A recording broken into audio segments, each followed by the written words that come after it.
बिस्मिल्लाहिर्रहमानिर्रहीम। अस्सलाम वालेकुम स्टूडेंट्स। आज मैं आपके सामने सेकंड ईयर का MCQs ऑब्जेक्टिव पेपर सॉल्व करने लगी हूँ, जो कि कुछ दिन पहले कॉलेज में आपका हुआ है, ताकि आपको पता चल जाए कि इसमें ठीक आंसर्स क्या हैं और गलत क्या हैं। जी, अभी पहला क्वेश्चन है, the value of the coefficient of correlation are lies between. अब आपको पता है कि कोरिलेशन कोफिशिएंट यानी कि आर की रेंज, मैंने आपको पहले भी बताया है कि आर की रेंज -1 to +1 के दरमियान है, ये इसकी रेंज होती है। The order of ABC is, अब ABC 3 एट्रीब्यूट्स है ना, ये चैप्टर नंबर 15 का क्वेश्चन है। The order of ABC is, अब चूँकि 3 एट्रीब्यूट्स हैं तो इसका ऑर्डर 3 हुआ। अगर 2 एट्रीब्यूट्स होते तो ऑर्डर 2 होना था। कैपिटल ABC ये डिनोट करते हैं एट्रीब्यूट्स को, जो कि चैप्टर नंबर 15 में एसोसिएशन का चैप्टर हम पढ़ते हैं। The standard deviation of any sampling distribution is called. Standard deviation तो आपको पता है ना, सिग्मा स्क्वायर को कहते हैं, या एस को या सिग्मा को। ऑफ एनी सैम्पलिंग डिस्ट्रीब्यूशन की जब हो जाती है ना, तो उसको हम स्टैंडर्ड एरर कहते हैं। ठीक है, स्टैंडर्ड डेविएशन को ही स्टैंडर्ड एरर कहते हैं, लेकिन किस सूरत में, जब वो सैम्पलिंग डिस्ट्रीब्यूशन की हो। अब बिजनेस साइकिल हैज़, अब आपको पता है कि इस साइकिल में 4 फेजेस होती हैं, 4 स्टेज होती हैं कहते हैं। तो मैं आपको दिखा देती हूँ, ये टाइम सीरीज़ का क्वेश्चन है, चैप्टर नंबर 16 में है। उसमें उतार चढ़ाव साइकिल में जो आता है, ये हैं उसकी फेजेस। चैप्टर नंबर 16.3 फिगर है, पेज नंबर 243 पेज पे, 243 पेज पे ये फिगर है।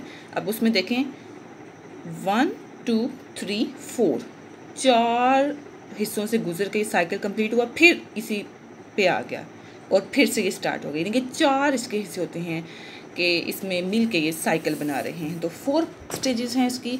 If H not is true and we reject it, then it is called type 1 error. ये टाइप 1 एरर क्या होता है कि एच नॉट को हम रिजेक्ट कर, ट्रू हो और उसको हम रिजेक्ट करते हैं। ये ऐसी ही मिसाल है जैसे हम कोई काबिल बंदा गया है इंटरव्यू के लिए, उसको रिजेक्ट कर दिया गया जाए, तो ये टाइप 1 एरर है।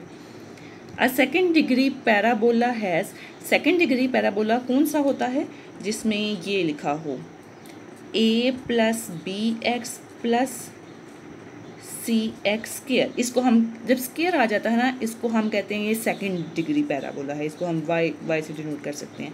A second degree parabola has, कितने कांस्टेंट इसमें होते हैं, तो देखिए इसमें 1 2 3 कांस्टेंट्स है ना, तो 3 constants. In sampling with replacement the following is always true. अब देखें सैम्पलिंग विद रिप्लेसमेंट है ना, तो सैम्पलिंग विद रिप्लेसमेंट में स्मॉल एन आपको पता है सैम्पल का साइज़ होता है, कैपिटल एन आपको पता है का पॉपुलेशन का साइज़ होता है। अब सैम्पलिंग विद रिप्लेसमेंट का मकसद ये है कि एक बॉक्स है, एक बॉक्स में से आप बॉल्स निकाल रहे हैं, उसका कलर नोट कर रहे हैं, वापस बॉक्स में उसको बॉल को डाल देते हैं, फिर निकालते हैं, अगला आंखें बंद करके उसका कलर नोट करते हैं, वापस बॉक्स में डाल देते हैं। तो जो आप ये बॉल्स का कलर नोट कर रहे हैं वापस इसमें डाल रहे हैं, यानी कि रिप्लेस उसको अंदर दोबारा से कर रहे हैं विद रिप्लेसमेंट। इस सूरत में जो सैम्पल की तादाद है, हमने एक सैम्पल एक पिक करना है, पॉपुलेशन कह लें कि 10 बॉल इस बॉक्स में पड़े हुए हैं, और हम इसमें चूँकि विद रिप्लेसमेंट है, बार बार हम अंदर बॉक्स में डाल देते हैं, तो हम सैम्पल 20 का भी निकाल सकते हैं, 50 का भी निकाल सकते हैं। आई समझ? यानी कि हम 20-50 का भी डाल सकते हैं, और वो जितने मर्ज़ी का निकाल लें, वो उसका उसमें n यानी कि सैम्पल की तादाद इसके बराबर भी हो सकती है पॉपुलेशन की तादाद के, उससे लेस भी हो सकती है, ग्रेटर भी हो सकती है, हमारी अपनी मर्ज़ी होगी। ऑल ऑफ दीज इसमें आता है। जी, अब इसमें 8 में है the range of normal distribution. अब नॉर्मल डिस्ट्रीब्यूशन ये चैप्टर नंबर 10 का क्वेश्चन है कि नॉर्मल डिस्ट्रीब्यूशन आपको पता है कि इसकी रेंज क्या है, -∞ to +∞, ये इसकी रेंज है। If r x y is equals to 0.75, the correlation coefficient between u is equals to, ये अगर u का कोई फार्मूला दे दिया गया है, v का कोई फार्मूला दे दिया गया है, और r x y दिया है और r u v पूछ लें, तो ये बात मैंने आपको पहले भी बताई थी कि r जो है ना वो चेंज ऑफ ओरिजिन, यानी कि कुछ प्लस माइनस कर दें, मल्टीप्लाई डिवाइड कर दें, उससे आज़ाद है, उसको कोई फ़र्क नहीं पड़ता, यानी कि r x y r u v के बराबर होगा, उसमें कोई चेंज नहीं आएगा। इसकी वैल्यू 0.75, तो इसकी वैल्यू भी 0.75 ही होगी। 2 attributes A and B are independent if, अब ये बात आपको सिखाई गई है। चैप्टर नंबर 15 एसोसिएशन का क्वेश्चन है कि ए बी अगर आपके पास दो एट्रीब्यूट्स हैं और ए बी, वो इंडिपेंडेंट कब होंगे? जब ए बी बराबर आ जाए capital A capital B into divide by N, यानी कि दोनों को सेपरेट ब्रैकेट में रखें और डिवाइड बाई एन कर दें तो वो उसके बराबर, तो वो इंडिपेंडेंट होगी। ठीक है। A hypothesis may be classified as, अब हाइपोथेसिस सिंपल भी हो सकता है, कंपोजिट भी हो सकता है, नल हाइपोथेसिस भी हो सकता है, ये सब इसमें आ सकते हैं। हाइपोथेसिस को कुछ भी कहा जा सकता है। In a normal curve mu is plus minus 2 sigma a covers, यानी कि म्यू प्लस माइनस 2 सिग्मा है तो ये 95% 0.545% कवर करेगा। आपको पता है ना, म्यू प्लस माइनस सिग्मा होता तो उसने 68 वाला कवर करना था, म्यू प्लस माइनस 2 सिग्मा है तो इसने 95 वाला कवर करना है, म्यू प्लस माइनस 3 सिग्मा अगर इधर होता तो उसने 99 वाला कवर करना था। ये तो बात आपको पता ना। और ये 50% एरिया जो है ना, ये कह लें कि ये क्वार्टाइल्स से रिलेटेड होता है। तो क्वार्टाइल्स का यहाँ पे आपको पता है ना 1.6745 सिग्मा होता है, म्यू प्लस माइनस 1.6745 सिग्मा हो तो वो कवर करेगा 50% एरिया को। आगे समझ, देखिए 2 की जगह 1 पॉइंट समथिंग वो उसमें वैल्यू होती है।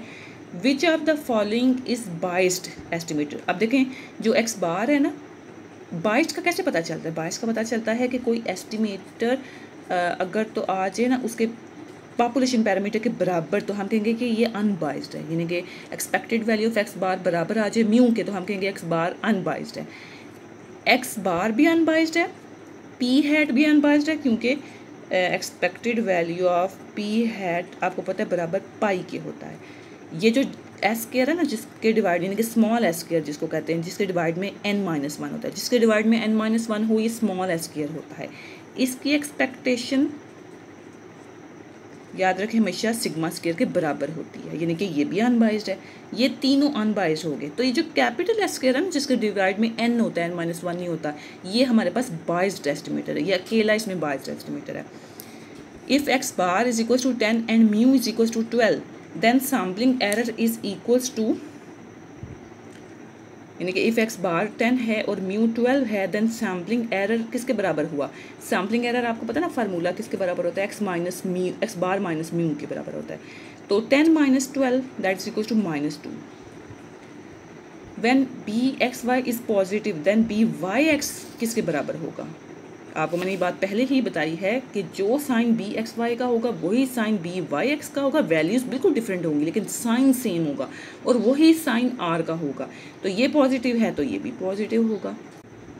Question number 16, 1 byte is equals to how many bits? तो ये 8 बिट्स के बराबर है। ये चैप्टर नंबर 17 यानी कि जो कंप्यूटर वाला चैप्टर है ना, उससे रिलेटेड क्वेश्चन है, जो कि आपका स्मार्ट सिलेबस के अकॉर्डिंग नहीं है, या आप बेशक ना कीजिएगा। वैसे आपको बता दें कि 1 byte is equals to 8 bits. The shape of the curve of normal distribution. अब देखिए नॉर्मल डिस्ट्रीब्यूशन है ना, उसकी शेप क्या होती है? ना तो वो लेप्टोकर्टिक होती है ऊपर वाली, ये जो सबसे ऊपर वाली, ना ये है और ना ही नीचे लेती हुई। सेंटर वाली, नॉर्मल का मतलब ही है सेंटर, यानी कि मेसोकर्टिक जो है ना वो होती है।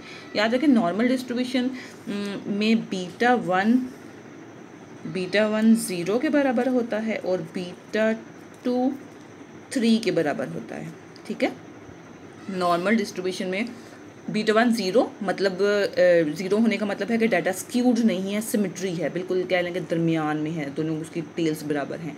बीटा 1 0 वाले क्राइटेरिया पूरा हो जाए तो बीटा 2 पे आते हैं। बीटा 2 अगर 3 हो जाए यानी कि दरमियान वाला, ना ऊपर ना नीचे, पीकनेस भी दरमियान ही है, ये भी दरमियाना, पीकनेस भी दरमियानी, तो फिर वो उस सूरत में हम कहेंगे कि वो नॉर्मल डिस्ट्रीब्यूशन का कर्व है। तो ये हमारा मेसोकर्टिक कहलाएगा। Thank you students, I hope आपको समझ आ गई होगी। आप ये वीडियो देखी है, आपको MCQs के काफ़ी टॉपिक्स की समझ आ गई होगी। इसके अलावा अगर आपको कोई MCQs का पोर्शन, कोई पेपर पास्ट आपको मुझे सॉल्व करवाना है तो आप मुझे वो सेंड करें, उसकी पिक्चर मैं उसको सॉल्व करके इसी तरह आपके सामने तो आपसे शेयर करूँगी। थैंक यू सो मच, अल्लाह हाफिज़।